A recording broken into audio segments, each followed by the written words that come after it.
that was actually very challenging because Richie B, who held the post before I did, gave me some very big shoes to fill. But I had my own identity and my own ideas, and based on what they wanted to do, I liked the challenge, so I took it up. Yeah. You know, then branching off now to playing at parties, hosting events, that kind of thing. What was the reception like as a woman doing what a man was usually doing? Listen, now that, you see, at that time, I knew that I had a lot of work to do, because when you would go to events, when it was the female's turn to play, first of all, hell and powder even get behind the decks, because the man them don't want to give you the time for go on.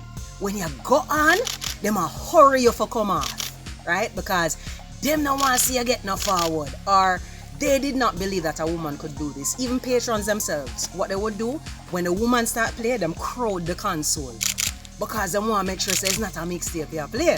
So they have to ensure say you really a play.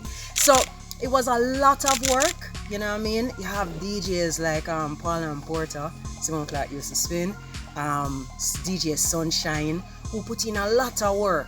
You understand? I had to come in and put in my work as a soldier. So now, when you hear that a female is playing at a party, it's not an alien concept to you, but there's a lot of fight. There's a lot of fight to cut down them key and field there, to pave the way, so you could just walk in at the clear. So now it's a bit easier for women. Still not there yet in terms of the numbers, in terms of the gender balance, but it's easier. And persons are not as suspect when you hear a female DJ, or when you say, yo, book a female DJ, it's not such a like, oh, let me think about this. No, sir, nobody now gonna like that person. Right, nobody now gonna come. It's different. So the times have changed. Put in the work, and them can get to reap the benefits.